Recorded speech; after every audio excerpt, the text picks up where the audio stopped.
Hear me, Great One. The fate of an empire is in your hands. Take heed of a whisper, so you may strike with confidence.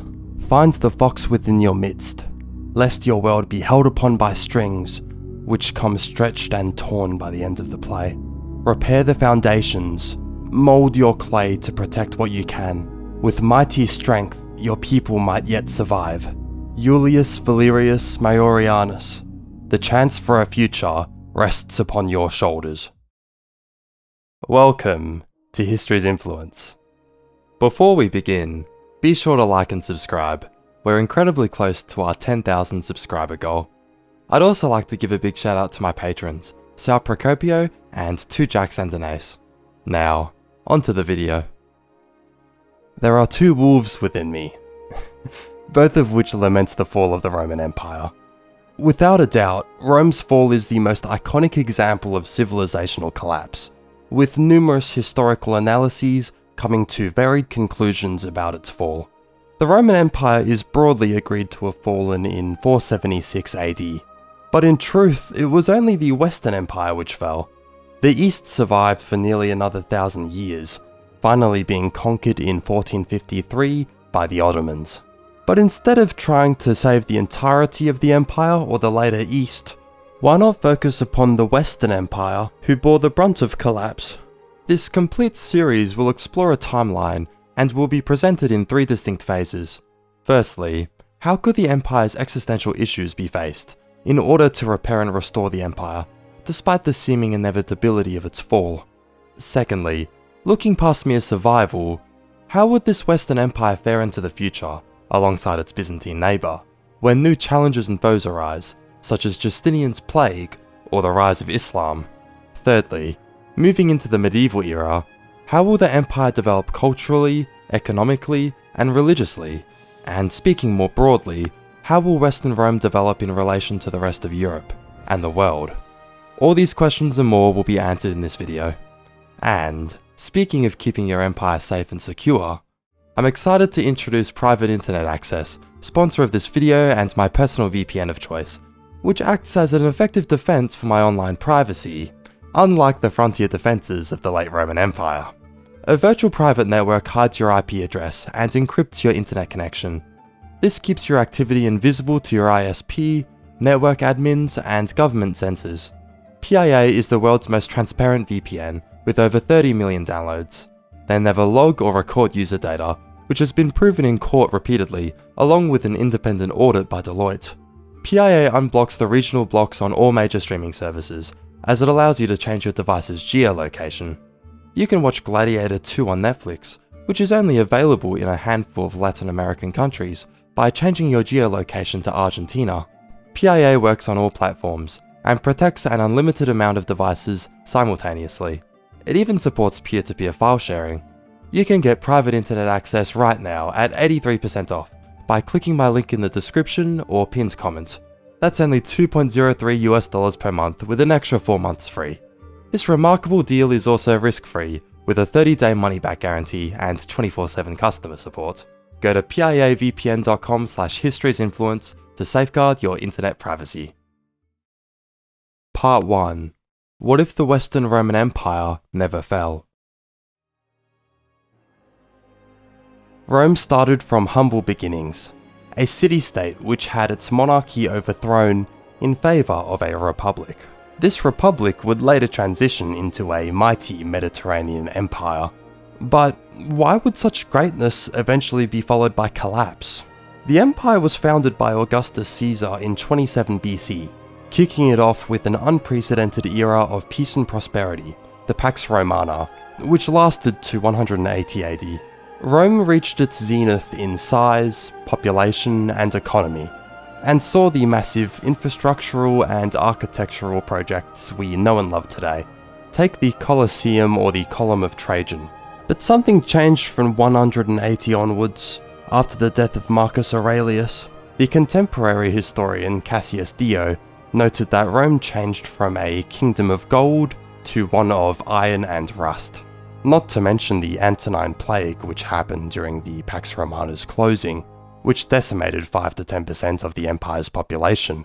After the Pax Romana, those of non-Roman stock would become emperors, and citizenship, previously a limited service-based role, was granted to all inhabitants of the empire in 212. But most importantly, after 2 centuries of stable dynasties and heir adoption, the secret of empire was out. The only thing which maintained an emperor's position was essentially support from the legions and the Praetorian Guard, and to a lesser extent, tacit support from the Senate and people. This is because no rules for succession were ever put into place, thanks to the hatred of kings from the Republic, and the unwillingness of these interest groups. So starting in 235, the crisis of the 3rd century saw constant empire-wide civil war, causing economic devastation, a fiscal crisis, intensifying barbarian raids, and even the creation of breakaway states. The fighting ended in 284, thanks to competent emperors who decisively defeated their opponents on the battlefield, followed by serious administrative, economic, and military reform. This was most notable in the reigns of Diocletian and Constantine, who transitioned the empire from what we call the Principate to the more authoritarian Dominate. Some of their reforms would provide stability in a decaying empire, but they stifled the economy through forcing people into hereditary employment, whilst increasing military spending. These factors were worsened by a declining population and lower agricultural yields. A scapegoat used was Christianity, which was initially persecuted and blamed for disorder by Diocletian, but his successor Constantine legalized the religion in 313, and it would soon become the state-sanctioned religion, transforming the Roman and later European world forever. There was one more change in the Dominate as well, which is most relevant to this video. The empire in times of crisis proved to be overstretched under one emperor, thanks not only to administrative difficulties or external threats, but empire-wide civil war. Starting with Diocletian, the empire would be split into numerous divisions, the final split occurring in 395 between East and West. The East got most of the assets in the divorce, wealth and population. But regardless, a cycle of seemingly irreversible decline in the West came from external forces. The Germanic tribes had inhabited lands north of the empire for centuries. Tribes would come to migrate southwards and eastwards for reasons such as population growth, group conflict, and climate change hurting their northern reaches. Starting in 370, the Huns began to invade Europe, pushing Germanic groups right to the Roman frontier, with the Romans allowing the Goths to cross the Danube River into the Eastern Empire. The Romans came to an agreement with the Goths under a Foederati treaty, but instead of the usual external military assistance, they would settle within the empire in return for such services. However, the Romans did not keep their end of the deal. This coalesced in the Battle of Adrianople in 378, where the Emperor Valens' brash action snatched defeat from the claws of victory, leading to a humiliating defeat. This noticeably weakened both halves of the empire, who both contributed troops to the battle, but it was the West who would truly suffer from the oncoming barbarian onslaught which would follow, as the Visigoths, sourcing from the Goths, moved to Italy. In 406, the half-Germanic general Stilicho decided to withdraw troops from the border of the Rhine River in order to defeat the Visigoths who began raiding within Italy. The same year, the Rhine River later froze in shock, and also literally, and so numerous Germanic groups crossed such a boundary, migrating into Gaul and reaching Hispania by 410. But even with this major sacrifice, Stilicho and later Western power brokers, generals or emperors, could never decisively defeat any Germanic tribes. And what's worse, the Germanics had now become adept at siegecraft, something they couldn't capitalize on after the 378 Adrianople victory in the east. This directly contributed to the sack of Rome in 410 by the Visigoths, led by a king previously hired by the Romans. The city had been untouched nearly 800 years beforehand, and in the same year, the province of Britain was lost thanks to civil war. As you may have picked up, the Western Roman army over these decades began to change, from having a trained Roman corps with non-Roman auxiliaries to being a predominantly Germanic mercenary outfit. Germanic military officers would come to high positions of power, sometimes in the service of the empire like Stilicho, or some puppeteering for their own ends like Rasimir or Odoacer. Numerous Germanic tribes were also settled as Foederati, with Rome possibly planning to properly defeat or integrate them later. The Germanics initially wished to take part in the wealth of empire, but these foederati would later conquer and form independent states of their own from the empire's carcass. For example, the crucial province of Africa was conquered by the Vandals from 429 to 439, losing the Western Empire their breadbasket and 1/3 of their income, also leaving the city of Rome defenseless to their extensive naval sack in 455. And so, West Rome would continue on a downward spiral in economy, governance, corruption, and military matters. The Huns under Attila may have been defeated in 451 by a joint Roman Germanic army, but this did not prevent the return of conflict or the continuing collapse of West Rome. Numerous attempts of recovery were made in this dire situation, the most promising of which came from who most agree to be the greatest Western emperor, Majorian. Majorian came from the Roman military aristocracy, starting as a skilled general who served under the previous Emperor Avitus, alongside the capable general Ricimer. These two generals would use popular discontent with Avitus's foreign backing, his Gallic origins, and their own military clout to defeat and overthrow Avitus. And so Majorian became emperor in 457, and Ricimer as a Germanic assumed the important role of Magister Militum. Majorian was a great administrator, enacting a series of effective reforms in categories of administration, military, natalism, and more. He wished to restore the empire to greatness, and so used his skills as a general to reconquer land in Gaul and Hispania, with another general reconquering Sicily. By 460, Majorian was constructing a large navy to face and conquer the Vandal kingdom, but the navy was sabotaged before leaving port, likely due to treachery coming from Vandal bribes. Before such sabotage, Ricimer was plotting in Italy to overthrow Majorian. So when Majorian disbanded his army and returned to Italy, Ricimer intercepted Majorian, having him tortured and killed. Although I feel the torture was a tad unnecessary. As a brief side note, the primary sources we have on Majorian hold a strong positive bias. However, his military victories and laws speak for themselves, and I don't believe it to be a coincidence that he's more extensively covered than other Western emperors of the period. We will assume any flaws he had weren't crippling for the rest of the video. Anyway, Majorian's successors were all puppets of Germanics such as Ricimer, or of the Eastern Empire. A costly and unsuccessful Eastern-led invasion of Africa in 468 was the last chance for the weak West. The Germanic general Odoacer puppeteered the final Western emperor, Romulus Augustulus, eventually deposing him and overthrowing the Western Roman Empire in 476 AD. There are numerous points of departure we could choose to try and prevent this from happening, but if we're going to have a Western Empire survive after it's split with the East, Majorian will be our best bet. We'll need his African invasion to be successful. Could Majorian simply invade Africa by marching there from Spain? This wouldn't be so simple. The capable King Geiserich of the Vandals had devastated the land route to Africa, and could harass such an invasion force with his navy over the coast. So in this new timeline, let's say Majorian catches wind of sedition whilst his navy was being constructed, and so he works to remedy the issue. To counter potential treachery and bribery, Majorian will preempt this with increasing salaries and promising rewards from Africa to ensure loyalty with his primarily Germanic army. Majorian's navy will finish preparations and be ready for invasion, a threat Geiserich saw as existential historically. Majorian will launch a successful naval invasion of Africa using his navy, army, his generalship, and the support of the local Romans, alongside the power of friendship, bribery. In consequence, his army will receive their promised rewards and remain more firmly loyal to Majorian. A small portion will receive land grants, also given to the Italian aristocracy who had lost their estates in the region decades prior.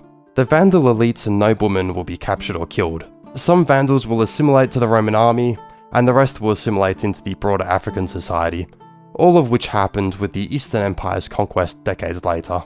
Such an impressive victory would provide a huge income boost, keep barbarians fearful, and provide political capital which Majorian will utilize for later actions.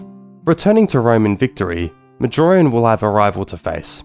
despite his greatly increased legitimacy.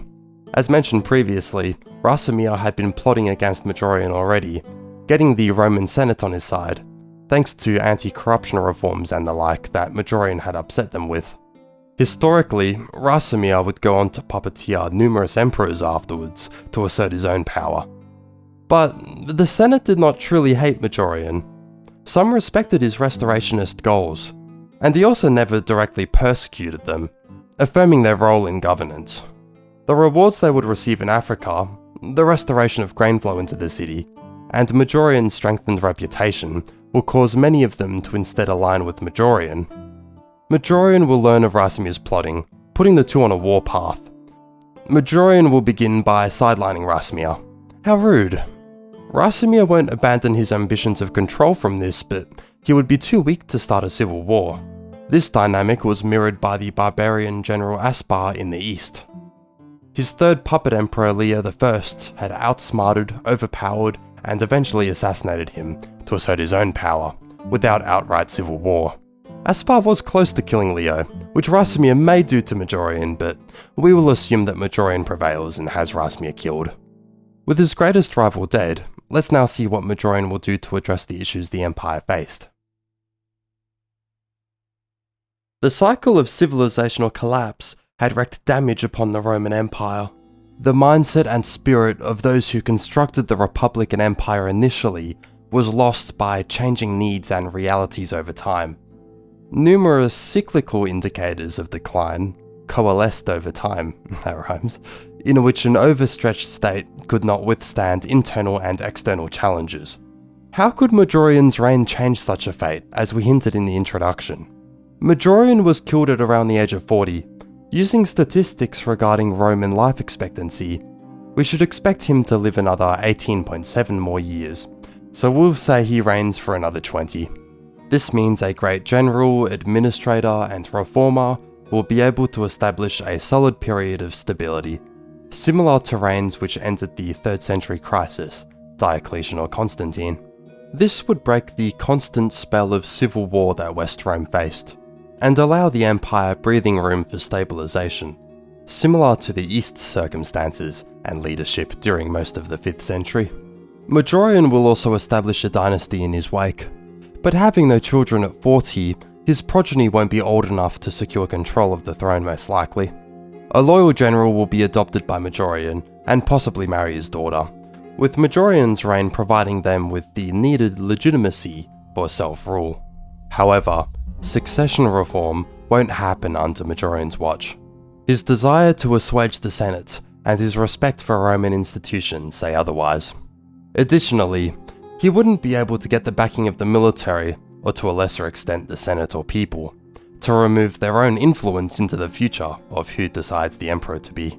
This means the same issues which plagued the Roman Empire and later Byzantine Empire will still arise eventually, but we will assume the standard of at least a few decades of stable dynastic rule after Majorian's death. Not to mention, despite these instabilities, from Augustus to Constantine XI, this system of governance lasted nearly 1500 years, the longest lasting continuous government of history. I believe it had more longevity than people give it credit, despite no clear succession laws.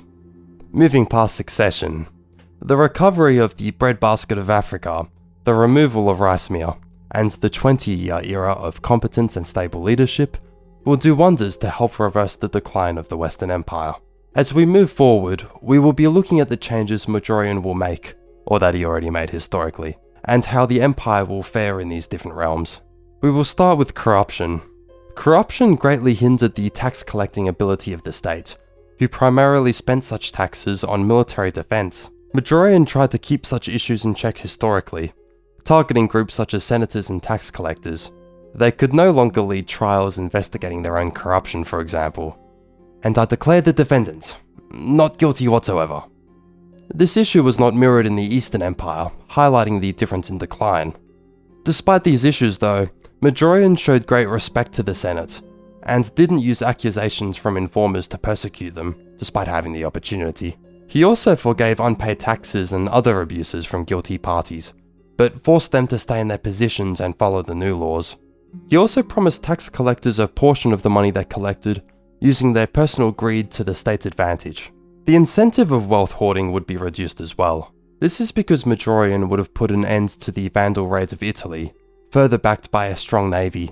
Social and economic cohesion will therefore repair, not requiring selfish defense, and goods will flow in from Africa, revitalizing the economy.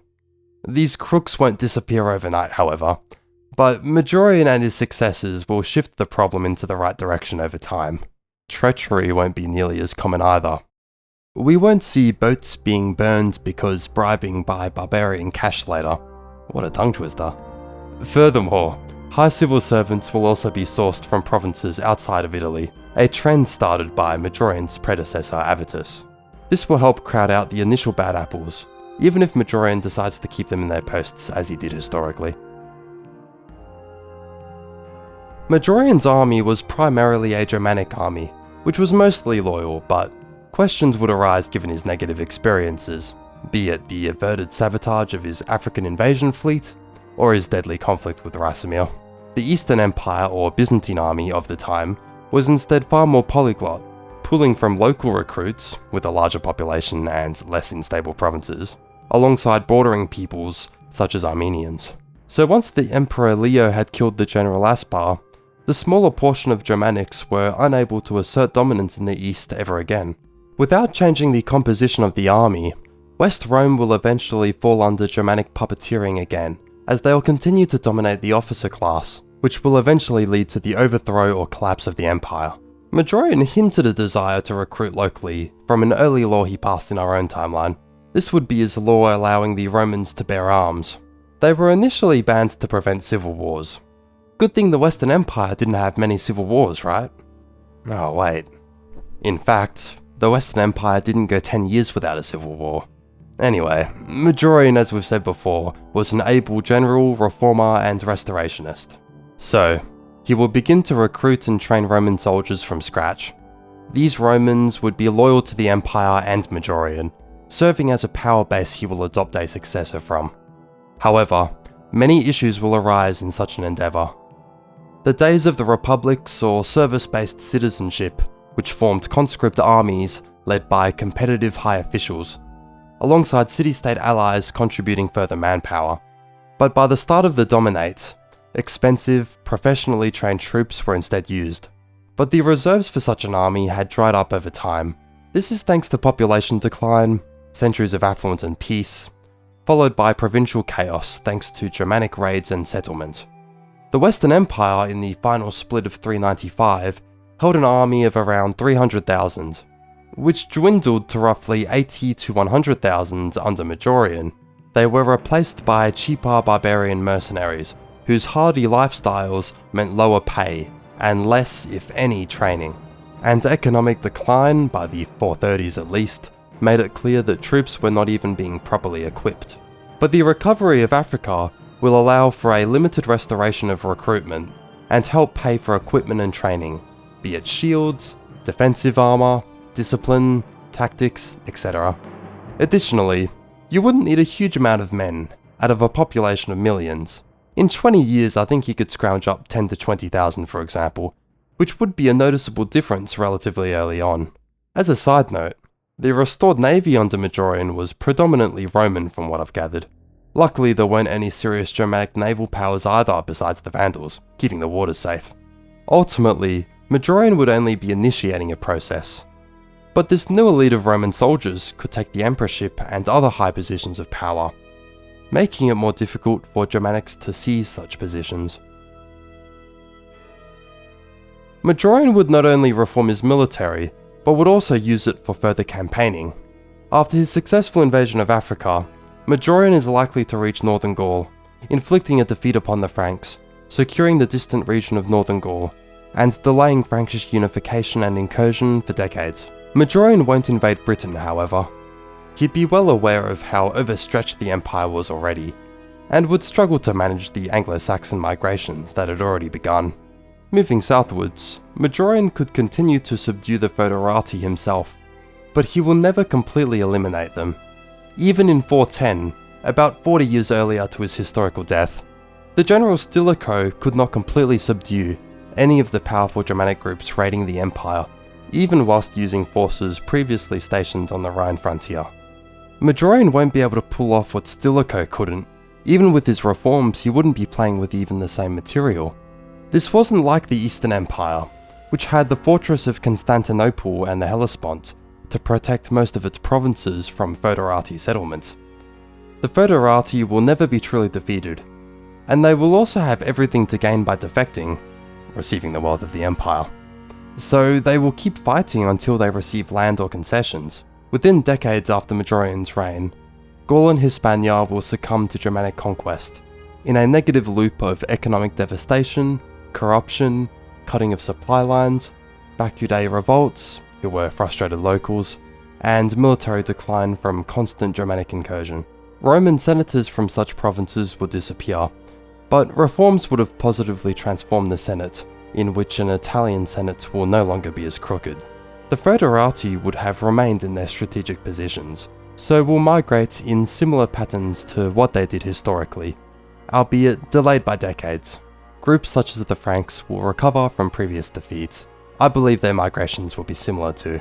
This will prevent overcrowding in Hispania, meaning the Visigoths are unlikely to invade Africa like the Vandals did. Additionally, Africa would be far more loyal from the precedent of Majorian's rule, and so they won't be revolting as they did during the Vandal invasion historically. Furthermore, the Alps would provide a strong and small frontier to defend Italy, and the Byzantines will help defend the Balkans. Groups such as the Ostrogoths won't be able to migrate within their lands, helping keep this constant barbarian incursion in check with double the force.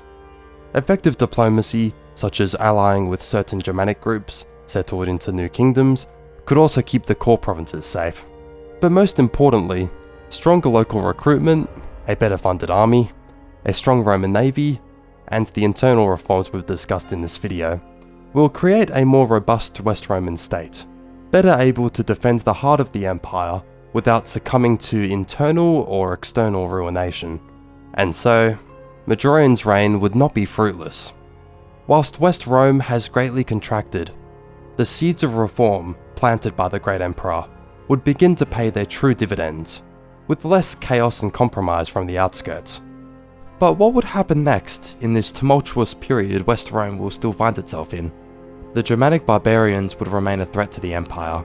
Looking east, a great emperor will be coming onto the Byzantine throne, who held ambitions towards the west, and whose reign historically spelled both terrific splendor and terrible disaster.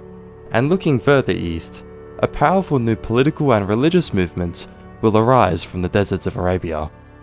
How will West Rome fare against such threats and possibilities? All these questions and more will be answered in part 2 of this video. Part 2. What if Western Rome survived in Italy? Through a miracle of fate, you have saved the Roman Empire from destruction, but the passage of time is relentless, and what endures for a period won't last forever. Men of great power and piety will transform the world, as ancient antiquity transitions to a new era. Will prosperity and opulence follow your wake? Or will the empire soon face total annihilation by its enemies, both old and new? Let's quickly recap what changes have occurred already. In the first part, we saw Emperor Majorian successfully invade Africa in 461 and enact a series of effective reforms to save Western Rome. This would prevent its fall in 476 AD, which happened historically. The empire would still recede, however, surviving only in Italy, Africa, and Illyria, albeit with a government which was strengthened and less corrupt. This is not to mention their more effective tax base, and having a military which had become less Germanic barbarian and more Roman in composition. Such stabilization will be put to the test from the 6th century onwards, as new developments will continue to challenge the empire, particularly from the east, be it the trajectory of the Eastern Empire or the arrival of Islam into Africa. Will West Rome survive these trials and tribulations whilst keeping Germanic barbarians at bay? Let's find out, shall we? The 6th century will see a West Rome in a reduced state. But like what happened historically, the Eastern Roman Empire, also known as the Byzantine Empire, would be larger and wealthier than ever, and far more so than the West. They were going through an economic boom. In our own timeline, the Byzantines would use their stronger power base to install puppet emperors in the weakening West. They didn't recognize all Western emperors as a result, especially if they would usurp the throne, like Majorian. But in this new timeline, we will instead assume that the Eastern Emperor Leo I recognizes Majorian.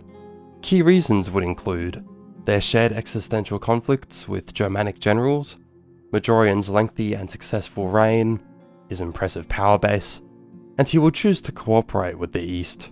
This will put East-West relations on good footing, and prevent the idea of Western subjugation to the East onwards, considering their independent power base by this point. This is most relevant to the later Eastern Emperor Justinian, who reigned from 527 to 565. He would go on to reconquer lands the barbarians conquered from Rome, but would Justinian still exist in this new timeline? Moving forward, we will be assuming the birth and rise to power for two key figures which came after Majorian's time, the Byzantine Emperor Justinian and the founding prophet of Islam, Muhammad. Contingent factors from part 1 wouldn't have prevented such things from occurring, be it the succession of Eastern emperors coming before Justinian leading to him, or the small, out-of-the-way Arab town of Mecca's relationship with the outside world by this point. So in this new timeline, Justinian will exist, but so will the Western Empire, which will have most of the territories he conquered historically. Considering this context, would Justinian instead choose to send expeditionary forces to perhaps help the Western Empire reconquer Gaul, Hispania, and possibly Britain? Well, there's a few factors to consider. In our timeline, Justinian needed to limit the troops provided in his reconquest efforts. This is because he was preoccupied by other frontiers which won't be changing. And in this new timeline, his Eastern Empire would not be directly benefiting from such an expedition anyway. This wasn't the Eastern-led invasion of Africa in 468, in which the Western Emperor was a Byzantine puppet, for example. The West would have their own empire and their own governmental policy. The taxes won't be going to Justinian. This is not to mention the logistical costs and challenges of sending tens of thousands of troops so far westwards, if even. A grueling campaign in Gaul or Hispania against the Franks or Visigoths would be a nightmare for the distant Byzantines. Just conquering Italy in our own timeline took Justinian 19 wars of brutal warfare. This was far closer to home, and was devastating for Italy's population and economy. It also left the peninsula so weak that another round of Germanic conquest soon followed. Furthermore, the West could not pursue such reconquests themselves. They were kicked out of the provinces in the first place, and wouldn't have the scale of power needed to make such aggressive attacks. So if both empires won't be reconquering provinces to the west, what's Justinian going to do instead, being far less preoccupied than he was historically? His internal reforms will remain similar. Justinian inherited a hefty treasury, which he used to great effect historically. Expect the Hagia Sophia to still be built, alongside other religious and civic constructions. I would expect more buildings, given the lower spending needed for warfare. His codification of Roman law will still occur, but this time it's also going to affect the law of the Western Empire. His religious reforms, recognizing the 5 key centers of Christianity, will be worked with in conjunction with the Western Empire this time. Their capitals, Rome and Constantinople, would be considered part of this arrangement. Looking at foreign policy, Justinian's going to do a better job of defending against brutal attacks from Persia, thanks to less Western warfare. This will maintain a safer stalemate against the powerful Persian Shah, Khosrow I, arguably the greatest of the Sassanid Empire, who Justinian had to deal with historically. More important would be the front of the Balkans. All of that ambition, which I'm sure he'd be itching to get out, will come to play into this region. In part 1, we established a 3-way power dynamic in the Balkans. I believe Justinian will work with West Rome to conquer the Ostrogoths, and will be conquering a larger portion of land than the weaker West. The Ostrogoths fought the Byzantines historically, but this is when they controlled all of Italy. In this case, they're going to get crushed. But they would not be the only enemy of the Romans within the Balkans. The adoption of agriculture and other technologies allowed for Slavic peoples to increase in population. Starting in 518, 9 years before Justinian's reign, the Slavs would raid into the Balkans, eventually leading to full-scale migrations. But being far less distracted in this new timeline, Justinian will keep Slavic raiding in check far more effectively, supported by strong military victories. He will also establish fortifications along the Danube for further protection, in conjunction with West Rome. This means the raids will be strongly reduced, and won't be intensifying over time into these large-scale migrations. The population also won't be reduced from such raids. The region will maintain its Latin and Greek-speaking populations, be it the Illyrians, Thracians, Greeks, etc. This will provide manpower and taxes for better defense, and also discourage further migration because there'd be more people there in the first place. But this also means none of the Slavic Balkan nations we know and love will exist, with their unique histories and cultures, or their comment section flame wars. Instead, the Slavs will migrate en masse into Pannonia, enveloping the Gepids and other local groups. They will also supplement Slavic migration further west, but will be blocked eastwards by nomadic domination. Speaking of nomadic domination, the Avars from East Asia will still be arriving and conquering Pannonia after Justinian's reign. The Slavs didn't have strong unified states by this point to resist them, but the Slavs would strongly outnumber the Avars and other groups in the Pannonian Basin. As a result, they will eventually assimilate the Avar elites into a Slavic empire under the Avar name. This is similar to how the Turkic Bulgars merged with a majority Slavic population in the Balkans to create Bulgaria. Anyway, holding the Slavs out past the Danube would be a massive victory for Justinian, but his reign would still face a serious problem. Justinian's plague will still break out from Egypt in 451 AD and devastate Byzantium.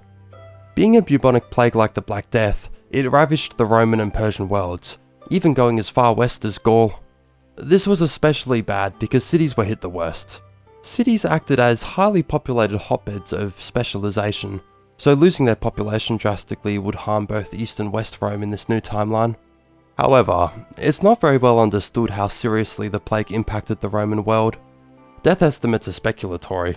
It seems to have coincided with economic decline, but I don't believe this was substantial enough to strongly redefine their political situations, especially considering many of their neighbours would be suffering from the same disease anyway. The Germanic kingdoms of the Visigoths and Franks will see the remaining cities in their territories be depopulated further, helping continue their transition to more agrarian economies and feudal governments. Furthermore, the lack of warfare devastation in Italy or the Balkans will keep those regions well defended. It's often argued that the Balkans were depopulated by the disease, but the evidence for such an occurrence is sparse. It's more a post hoc explanation as to why the Slavic migrations happened than anything else. And the Avars hadn't arrived in Pannonia yet either, which will keep the region relatively safe for the Romans. So I would say the Eastern and Western empires wouldn't be harmed too much in this new timeline. Justinian's successors will have a stronger empire, despite the damage of the plague. Less overstretched, the Balkans far more secure, a stronger position against the Persians, and likely more savings without drawn-out warfare in the west. In this context, the Byzantines will not face an existential war against the Persians, as they did in their final conflict historically. This conflict, which I've personally coined the Twilight War, I'll spread the word, had devastated both empires, leaving them exposed for conquest.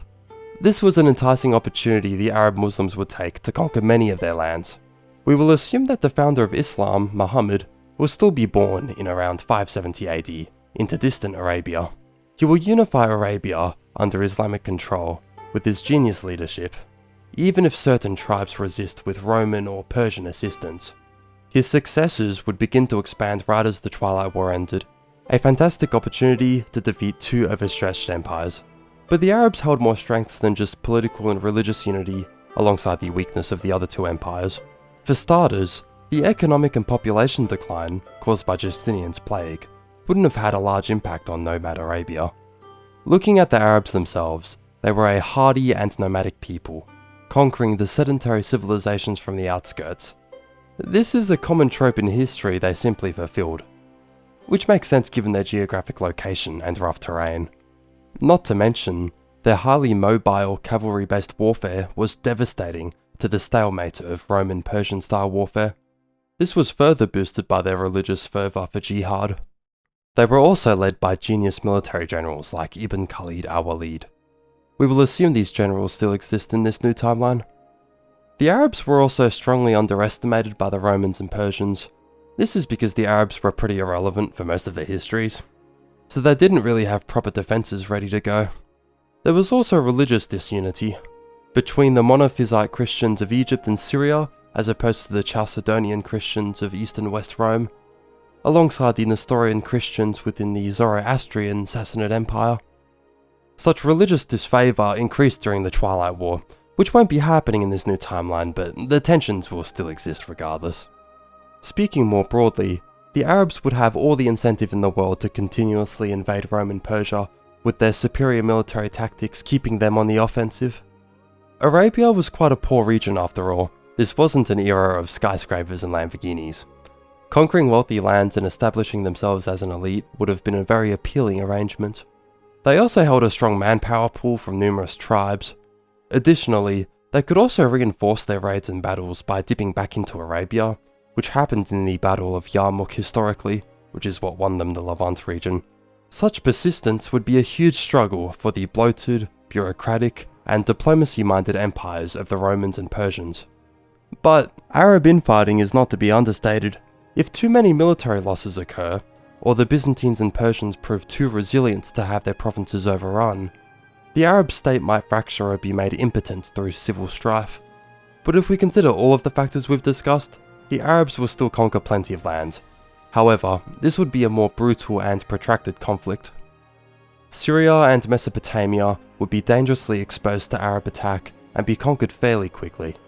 This would isolate Egypt and the Persian heartland of Fars for further conquest. Egypt will be taken after some brutal warfare, with West Rome's naval support and a token force helping reduce the speed. Looking east, I'd still expect the Persian Empire to fall, for a few reasons. Firstly, the Sassanid reliance on heavy cavalry was especially weak to Arab light cavalry. The Sassanid Empire had pretty serious dynastic strife after the end of the Twilight War, but even before the war, they were beginning to have some dynastic disputes. They might not have been in a peachy position in this new timeline to face the Arabs anyway. So, the Arabs will still be conquering an impressive empire. They would continue to go west historically, but they would now have a new opponent to face. In our own timeline, the Byzantines lost the Exarchate of Africa from the Arabs. This was a protracted conflict which nearly lasted 50 years, much longer than the initial wave of Arab expansion. The Byzantines by this point were more familiar with Arab tactics. They also won solid victories and received effective military aid from the local Berber tribes. They would continue to persist through naval reinforcements to well-established cities. Whilst Byzantium held up a good fight, the Western Empire would be in a far stronger position to defend the province. Africa won't be the autonomous region of an overstretched empire, but a breadbasket helping serve the beating heart of Italy, so it would be considered far more crucial for the empire's survival. Naval reinforcements could be sent more quickly, and the West Romans wouldn't be preoccupied against the Arabs elsewhere, like the Byzantines were in Anatolia. West Rome would have also had a few more decades to develop a positive relationship with the Berbers. As mentioned in part 1, they would be a large presence in the military, given the West's smaller manpower pool than the East. We also would have had a slower conquest of Egypt, giving the East and West Romans more time to familiarise themselves with Arab tactics.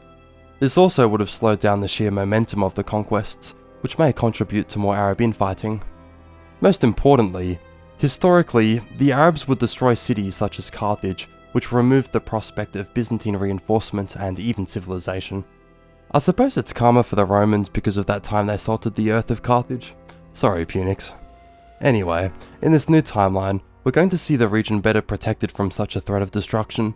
Stronger Roman defense, weaker Arab offense, and stronger fortifications would help prevent this worst case scenario from happening as it did. All of these factors make it clear that the Western Empire will keep the province of Africa. The consequences for the region would be enormous. The local Berbers will continue to be Christianized and be influenced by Roman civilization, as opposed to being on the cutting edge of the burgeoning Islamic world. The Visigoths in Iberia will also not be conquered by the Arabs. We will discuss their fate as we go on. A larger scale change coming from the defense of Africa would come in the trading dynamic of the Mediterranean. The historic Arab invasions split Mediterranean trade in half, but they won't push past Egypt in this new timeline, and would need to face the combined naval strength of the Western and Eastern Roman empires. This will also prevent them from pursuing piracy and island conquest. The Arabs will instead opt to trade with the Christians.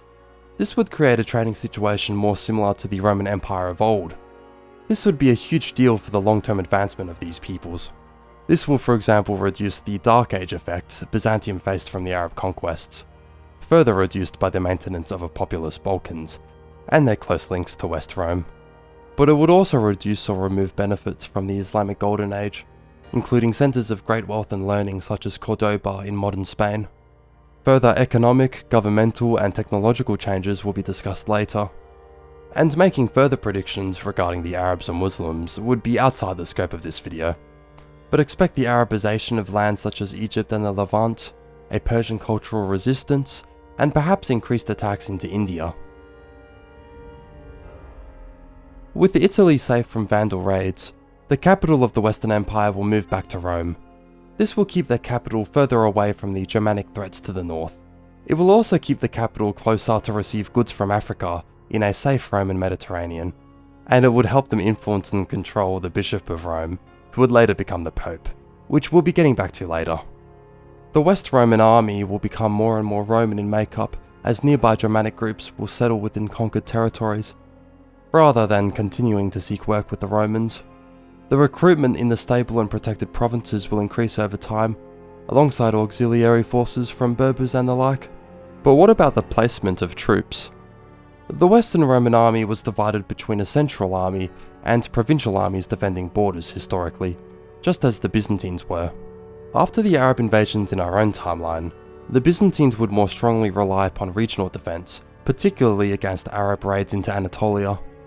Because they lost their wealthiest provinces in Egypt and the Levant, and so couldn't fund as large of a central army, they began providing land grants to soldiers in return for military service, although such grants were not hereditary, as in passed into the family into the future. In this new timeline, the Byzantines would preserve more wealth from the Balkans and not need to defend as many regions navally and be trading more. Anatolian defense will remain similar against the Arabs, but because of the other benefits, a central army would be better funded. The same would especially be the case for West Rome, who would maintain Africa. Regardless, they will provide wealthy African estates to soldiers, in return for service in the Arab and Berber frontiers. Relations with the Berbers won't always be peachy. This would follow the precedent from the last video, when Majorian provided land grants to soldiers who helped conquer Africa in the first place. Looking past money or land, a more mobile, cavalry-based warfare will be adopted by both Roman empires, given the tactics applied by their enemies, the Arabs and Avars. These were no longer the infantry armies commanded by Julius Caesar, who would build roads and makeshift fortifications. Groups such as the Avars will still spread inventions such as the stirrup, which will spread west to the Germanic kingdoms. Germanic groups such as the Franks were beaten back by Majorian in Part 1, but their ideal positioning, and not being completely defeated, will allow them to conquer the regions they did historically. Northern Gaul will provide a fertile and populous power base for the Franks to expand outwards from, especially in comparison to other barbarian-controlled regions. However, the Salic law of the Franks would weaken their strength, which would divide a dead king's land to his sons. But after such periods of disunity, they would later reunify and expand outwards, under strong leadership. These pauses will help their neighbours, particularly the Visigoths in West Rome, remain safe. The Visigoths would also have the defensible Pyrenees mountain range, and wouldn't perform Arab-style raids, which invited conquests into Islamic Iberia historically. West Rome would also remain well defended, with the Alps and a strong army to boot. This wouldn't be a fragmented Italy under Lombard and Byzantine control, with an autonomous pope calling for Frankish assistance. The Franks will still expand eastwards, however, albeit with stronger Slavic resistance thanks to the increased migrations. This will reduce their gains. Germanic groups such as the Lombards will instead be overwhelmed and defeated by larger Slavic numbers, becoming less relevant in history. Speaking of Slavs, the Slavicized Avars would be a powerful state. I'm sure attempts of invasion and raids into Roman territory will occur. This won't cause the Romans to lose the region later, however. Remember that the endemic raiding of the Slavs would simply not have happened before the Arab invasions. Their populated, fortified, and shared control of the Balkans will prevent migrations afterwards too. Nice try there, Slavs. And with that, we can say that West Rome has still survived the challenges of the 6th and 7th centuries, still keeping its territories from part 1 of the series. But how would culture, identity, language, and religion develop in this new timeline? And with the maintenance of a Roman-style government and economy in Italy and Africa, How would the Dark Ages and feudalism develop? Or would they even develop in the first place? And would the West Romans, or even East Romans, survive in the long run in this ever-changing world? All these questions and more will be answered in Part 3, the final part of the series. Part 3. What if Western Rome survived into the medieval era? Though I did not know the place, I set out for the land of my dreams. Having arrived at the land of my dreams, I found I did not know the place. For whilst I have breathed life into a dying civilization, it has blossomed among its brethren into a distant and hazy future. The mighty Empire of Majorian is no more. The Romans must survive, in a world unrecognizable to antiquity. This part is the final piece of the 3-part series, and gets very complicated. So before getting into it, let's briefly summarize what happened in Part 1 and 2. In Part 1, we saw the Western Emperor Majorian successfully reconquer the wealthy province of Africa in 461 AD, among other lands, alongside reforming and stabilizing the empire. The empire would withdraw to Italy, Africa and Illyria, thanks primarily to the Germanic Franks and Visigoths. Later, in Part 2, the Eastern Emperor Justinian could not perform his historical reconquests of the western provinces, which remained under Roman control. He instead moved to conquer the Balkans, establishing an effective defense which would keep the region Latin and Greek-speaking, causing the Slavs to instead settle within the Pannonian Basin. Later, in the 7th century, the Arab invasion still occurred, but they weren't able to conquer West Rome's province of Africa, leaving the surrounding Berbers under Roman Christian, not Arab Muslim, influence. Trading links would later be established in this stasis between the Romans and Arabs, a peaceful trading dynamic, not unlike the Roman Empire of old. Now, for this final part, we're going to dive into the cultural, economic, and religious changes that will occur as we move into the medieval era. We will then look at how these factors and more will combine to change the political and civilizational fate of Rome, Europe, and the world. But before we dive into these factors, there's an important question we should first answer. So, let's get started, shall we? Considering that both halves of the Roman Empire weathered the storm of the past 2 videos, would it be possible for them to instead take the offensive, reconquering the lands they once held, and perhaps more? The most important limiting factor in such an endeavour would be the lack of imperial succession law. The rules of who would be emperor next were never set in stone, which would often plunge the Roman and Byzantine empires into brutal civil warfare, especially during the end of a ruling dynasty.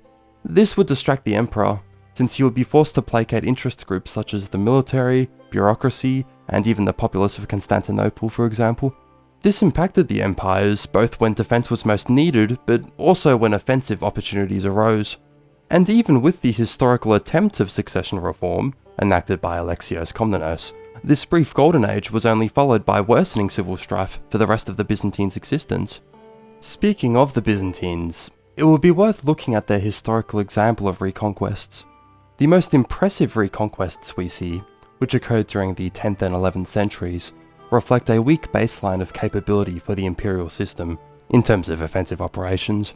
They relied upon strongly favourable conditions for success. These conquests were only initiated because the powerful neighbours of the Abbasid Caliphate and Bulgarian Empire had been shattered or severely weakened.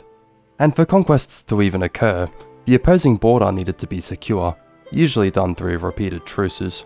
The 3 emperors most responsible for such victories were some of the best emperors of Byzantine history as well, be it Nikephoros Phocas, John Zimisces, or Basil II. And it still took decades for Basil II to complete the crowning achievement of the conquest of Bulgaria, whose empire was severely weakened by the Rus decades earlier. Talk about an open goal. Not to mention, Basil II's planned invasion of Sicily, cancelled when he died, was not successfully followed through by with his successors. His individual assertion of state control and military command were a requirement for such an endeavour. The empire itself proved incapable. And decades later, when 3 new, decentralised and unexpected enemies came to face Byzantium, the Byzantines would lose their Anatolian heartland, There was an impressive reconquest of much of Anatolia which followed, but this was only initiated by the invasion of a large Western crusading force. The Byzantine imperial model was not geared for large-scale conquest, like the Roman Republic or Empire of old. Over the centuries, Byzantium became a civilization far more suited in defense, rather than brazen conquest. This fundamental truth will be applicable in this new timeline, both to East and West Rome, surrounded by enemies who would keep them on the defensive over the centuries. But in this new timeline, the two Romes will have stronger capabilities than historical Byzantium. They would still hold defensible heartlands, but now they would have the stable recruiting ground of the Balkans, stronger naval domination, increased trade and prosperity, alongside potential assistance between the two empires helping each other out. This would suggest reconquest would be more effective. However, well-established and large powers, such as the Slavic Pannonians or the Franks in Gaul, won't be easy to conquer. These powers would also hold their own defendable geography. Provence, a more accessible region in the south of the Frankish kingdom, may be conquered from the filthy Franks in a moment of weakness, but it could easily be lost during a West Roman civil dispute. Hispania would instead be ruled by the Germanic Visigoths, slow to integrate with the population and less effective at statecraft than the Franks.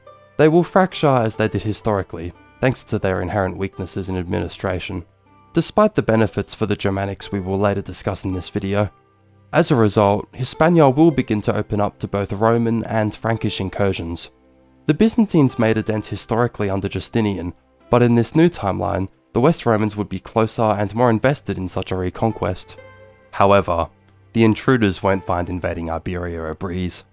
Factors will make the conquest difficult, such as the Pyrenees mountain range bordering the Franks, alongside other mountainous regions, the surrounding sea, the sheer size of Iberia, etc.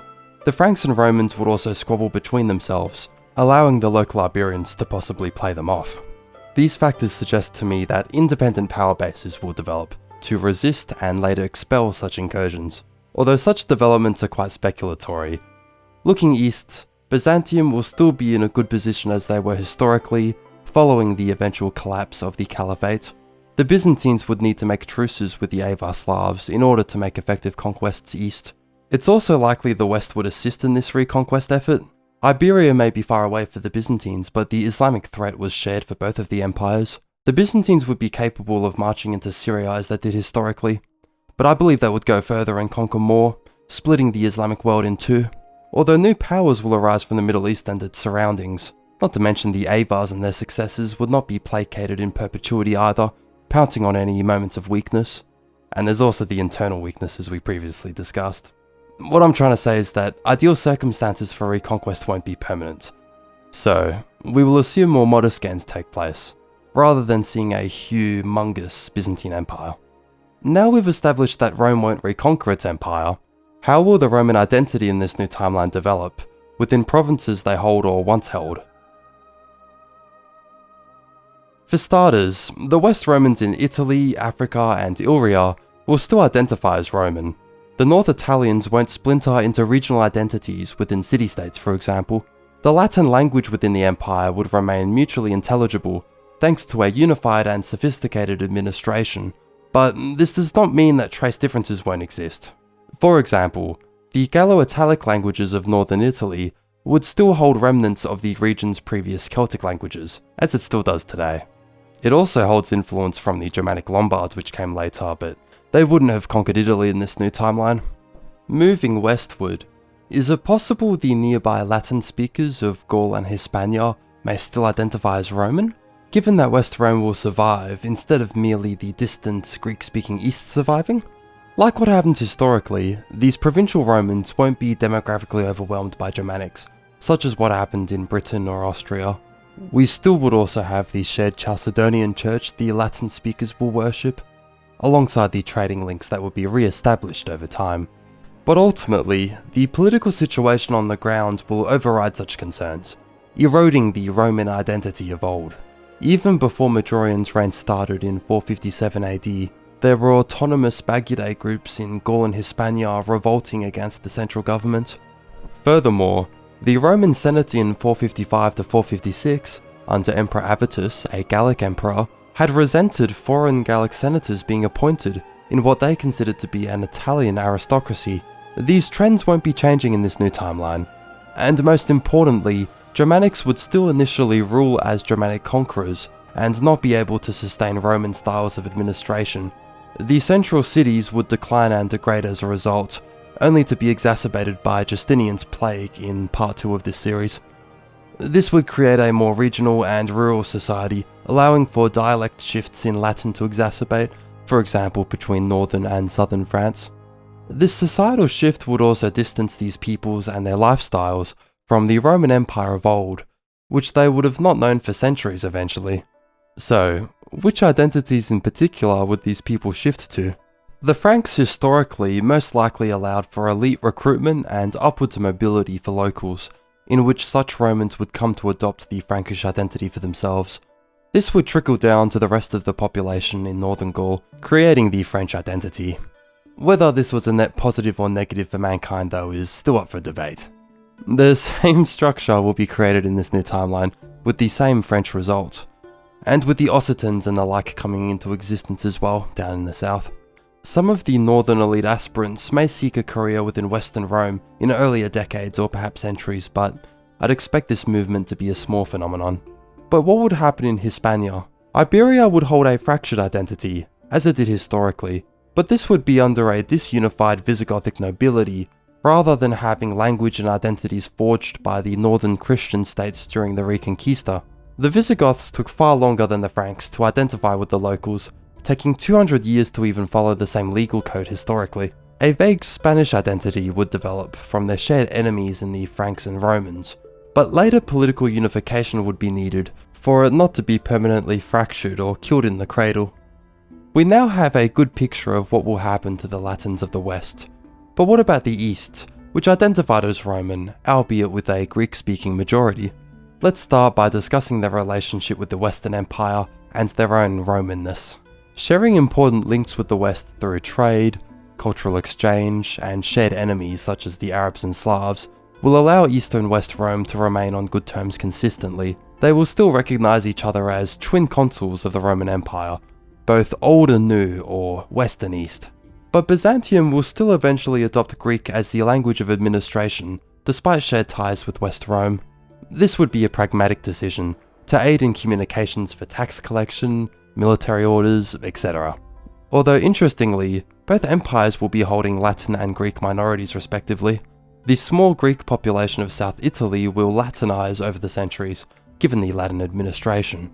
But the Latin-speaking areas of the Byzantine Balkans won't assimilate to nearly the same degree, given their far larger size and being direct neighbours with their West Roman brethren. So, we now have a clear perspective on the shifting identities of the Romans in this new timeline. But what about the faith they came to follow centuries ago? How will Chalcedonian Christianity develop in this new timeline? The Chalcedonian Church historically would split into Roman Catholicism and Eastern Orthodoxy, under Roman and Constantinopolitan leadership respectively. The Bishop of Rome's authority would increase in the West over time, eventually being granted the title of Pope. They would come to hold the supreme authority which demarcates Catholicism from Orthodoxy today. Shout out to the new Pope, Leo XIV. This was a process which took centuries to develop, that depended strongly on the secular and political situation for the Roman bishop.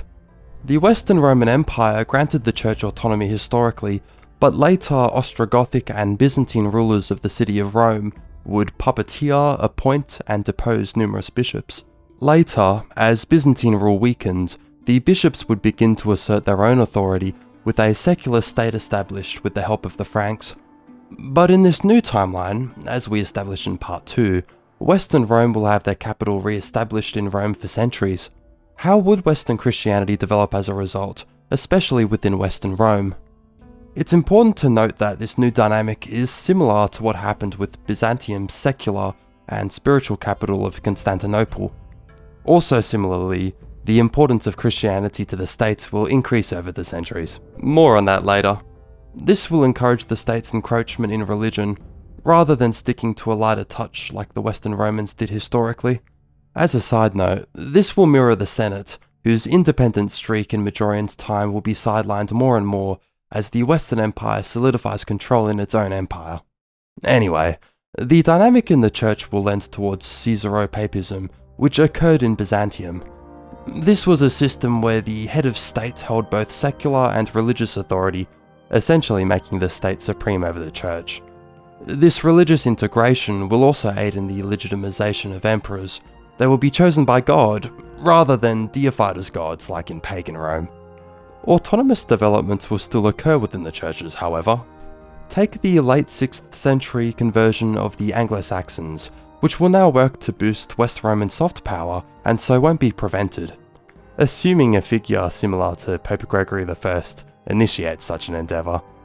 But what of the Chalcedonian Christians in Gaul and Hispania?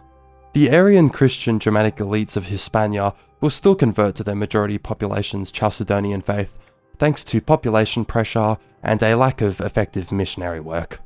And also thanks to their heretical Christology. But I digress.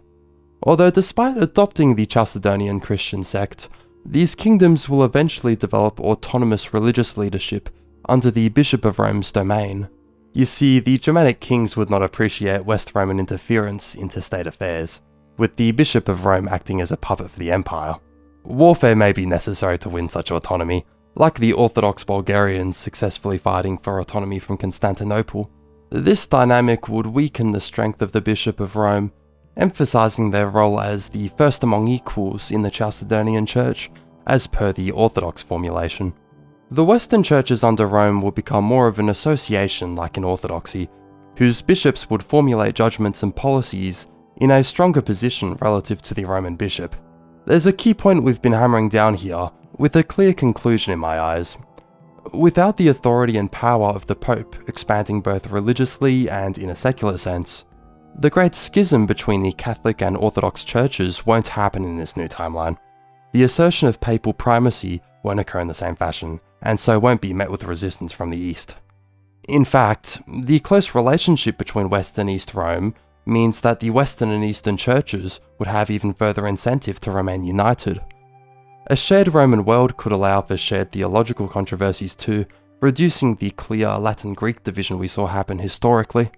This doesn't mean unique developments, such as Eastern iconoclasm, won't occur to an extent though. Moving on, looking at these two societies more broadly, will West and East Rome shift into far more religiously oriented societies? This happened to the Byzantines historically, particularly after the Arab invasions initiated their Dark Age. In many ways, this shift won't be changing. Christianity only became the official Roman religion in 380 AD, not enough time for West Rome historically to take the strong Christian shift embedded in empire and society as we saw in medieval Byzantium. Furthermore, losing heretical provinces provided religious homogeneity for Byzantium, allowing for a more orthodox-oriented society generally. Byzantium will face the same shock of the Arab conquests, at least initially before their reconquests, and West Rome would be homogeneous regardless. Nevertheless, both West and East Rome would still have better conserved, even if diminished, city-based civilizations. Both the preservation of old texts and the illiteracy rate would have been better preserved as a result. Secular institutions of learning and the like would have also survived more intact, without as much city destruction, even if they will be Christianized over time. Europe wouldn't need to rely so heavily on the Dark Age Catholic Church or Byzantine Eastern monasticism to rebuild intellectual life from a more sparse baseline. Cross-pollination from the clergy will positively impact Germanic and Slavic societies over time too. The Arabs would also partake in such a system, given the trading links previously discussed. So the two Romes would hold religious societies but with more secular elements preserved. This seems more like an early modern Europe as opposed to a Dark Age Europe, doesn't it? But before we get to such complex questions of long-term development, it would be worth taking a look at West Rome's economy to see how it would shape in this new world. The size and complexity of the Western Roman economy would have been reduced by losing Gaul and Hispania centuries earlier. Nonetheless, the symbiotic economic relationship between Italy and Africa will have been restored by Majorian, and so will flourish. Africa will act as a wealthy breadbasket, providing food and other goods and services to the Italian heartland, whose demand would in turn boost the African economy, in particular with the city of Rome, like with what happened historically.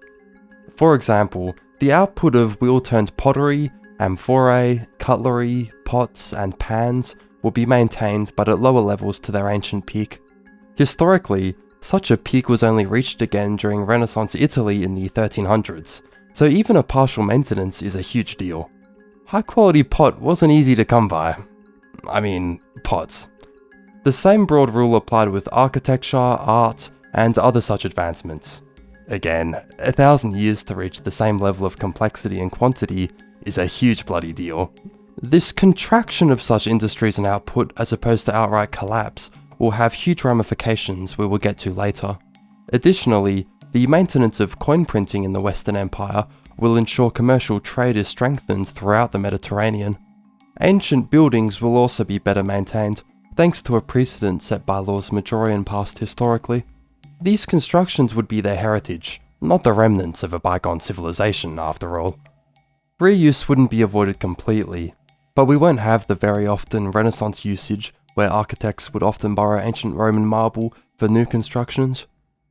And thanks to the continuation of a unified Italy under an imperial and bureaucratic state, northern and southern Italy will be more economically similar compared to how they diverged historically. The north will still be wealthier overall, however, thanks to trade opening to Europe over time, the fertile Po Valley, and the larger size of the region. The centre around Rome will still be the wealthiest region in Italy, however, being the core of an empire. Overall, a surviving West Rome seems to hold strong economic prospects, but what about the working conditions of the masses? Will slavery remain endemic as it did in Roman antiquity? Slavery reached a peak of 35% of the Roman population at around 31 BC. Slaves mostly worked in the predominant field of agriculture, but they were already being slowly replaced by coloni by the fall of Rome, who were essentially indebted workers. Factors such as mixed union marriages helped muddy the waters between the two groups, but the most important factor causing the transition would be the cost and quantity of slaves. As the Roman Empire stopped conquering outwards, large slave populations were not constantly being received, increasing the cost of slaves. This made the appeal of hiring other types of workers preferable to owning slaves. The colony shift will continue to occur, but with smaller population bases for the two Romes to pull from, making labour less disposable.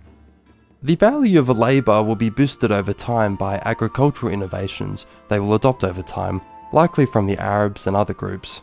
Developments such as soldier land grants in Africa, used to defend against the Arab invasions in Part 2, will help delegate power away from central authority in the West, similar to the Byzantine theme system historically, which relied on free peasants far more than slaves. Now we have a good idea of the economic situation and low-class working conditions of West Rome, let's get focused on the final big question of this alternate timeline. These geopolitical, religious, cultural, and economic developments lead us to the crescendo of this series. Will Europe still develop feudalism, followed by more and more advancements as a civilization, with a climax of global domination?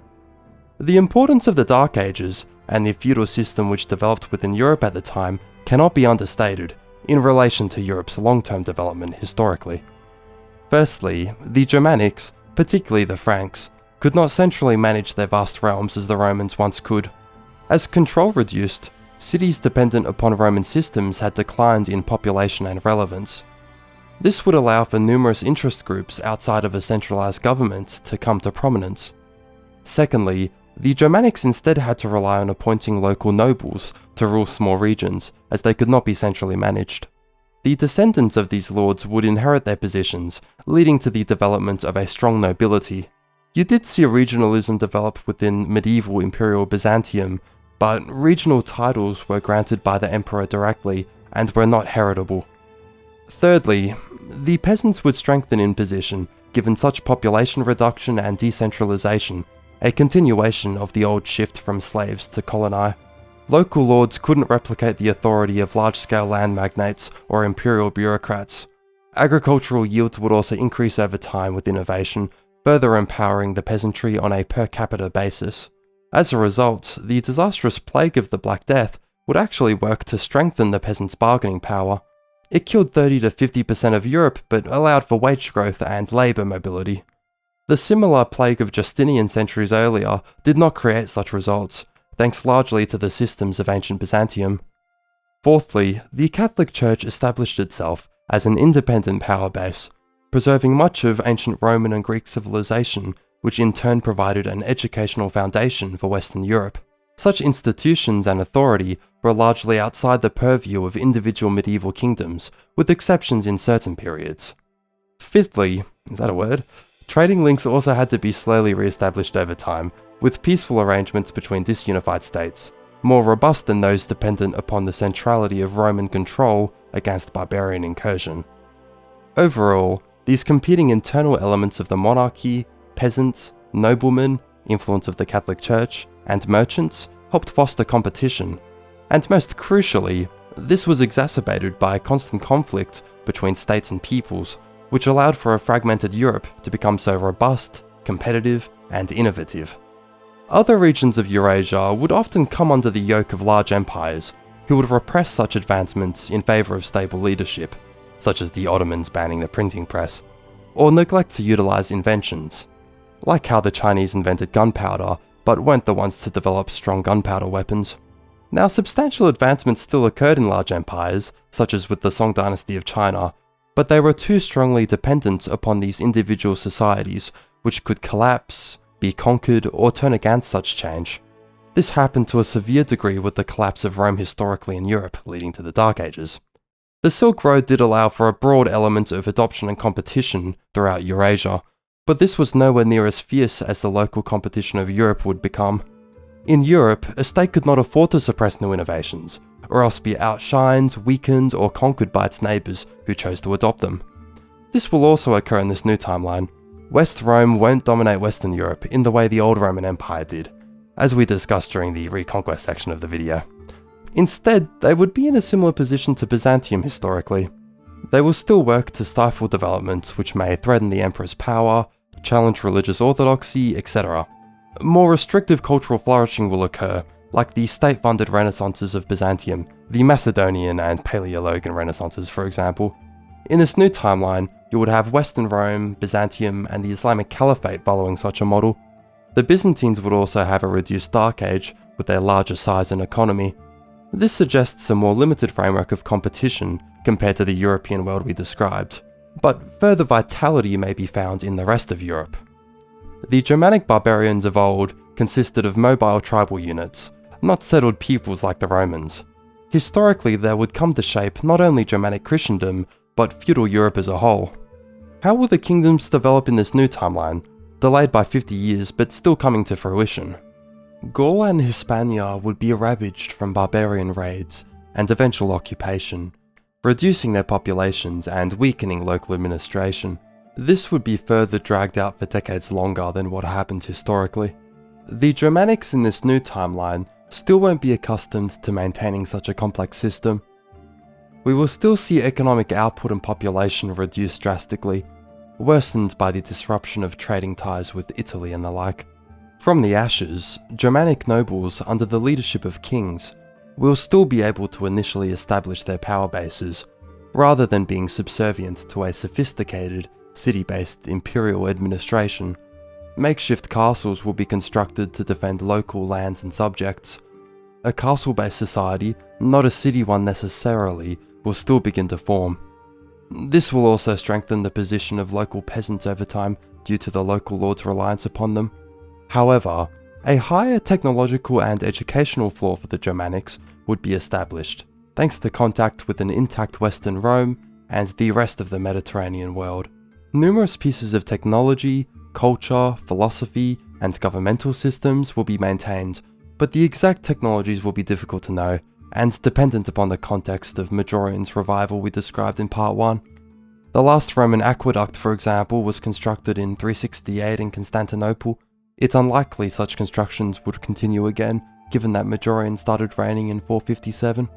Regardless, the Germanics will still develop literacy, currency-based economies, and more complex institutions far earlier than they did historically. The development of cities would take quicker than they did historically, but will be slow in pace, given the societal developments we just recently discussed. A further point in favour of rapid development would be the strong commercial trade in the Mediterranean, which the Germanics will eventually integrate into alongside other neighbouring peoples. This could help create a powerful merchant class, earlier than what happened historically. Although such benefits in this new timeline will come packaged with drawbacks. The Catholic Church wouldn't be an independent power base throughout Europe anymore.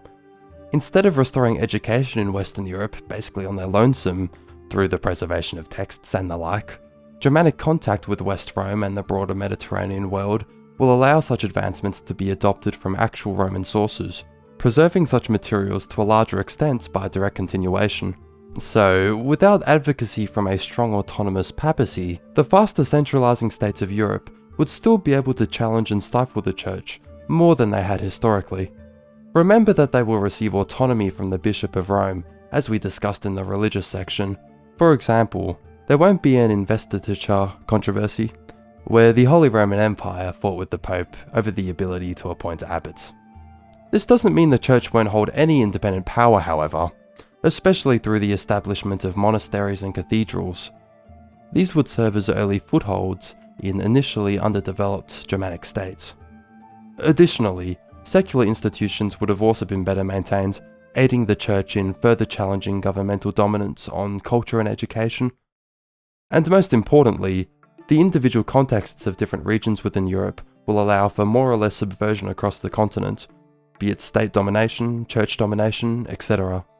So, overall, the factors we've discussed suggest that Europe will still be in a really strong position after a period of darkness. They would maintain many of the fundamental structures which allowed them to truly prosper 1,000 years after the fall of Rome. In fact, they would be given a large head start in this new timeline. This will especially be the case as civilizational and Christian frontiers expand past the Roman and Germanic frontiers. This wouldn't be exclusive to Europe either. North Africa will be part of this milieu as well. As opposed to taking part in Arab-style piracy and the West African slave trade, like they did historically, they'd be an outpost of a Christian, Romanized society, yet still a Berber-speaking people. With the large reduction of slavery in the European world, and without the Arabs establishing such a trade in the Maghreb, West Africa's slave trade would not be initiated as a result. Perhaps they'd be Christianized through the Sahel Desert. On the topic of Christianity, as we've discussed before, the Chalcedonian Church will remain united, but more autonomous and even autocephalous in regions. This means the Protestant Reformation against the centralized Catholic Church, which held corrupting secular power, won't be mirrored in this new timeline. Although, whilst I'd assert this broad pattern of unity, we've gone so far into this new timeline we can't know for certain. After all, schisms and new developments are a repeating feature of Christianity in its history. Perhaps faraway schisms may come to prominence. You will also see differing influences depending on the Roman or Constantinopolitan influence on different regions, helping provide diversity and differentiation within the Church.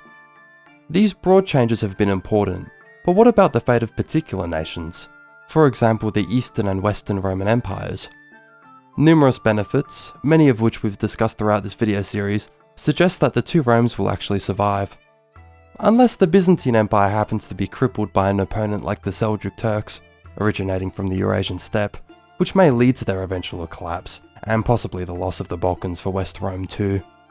West Rome though would fare far better with less and more consistent neighbours to deal with, normalising relations over time with such opponents. Its distance from migratory peoples would strongly aid in their preservation.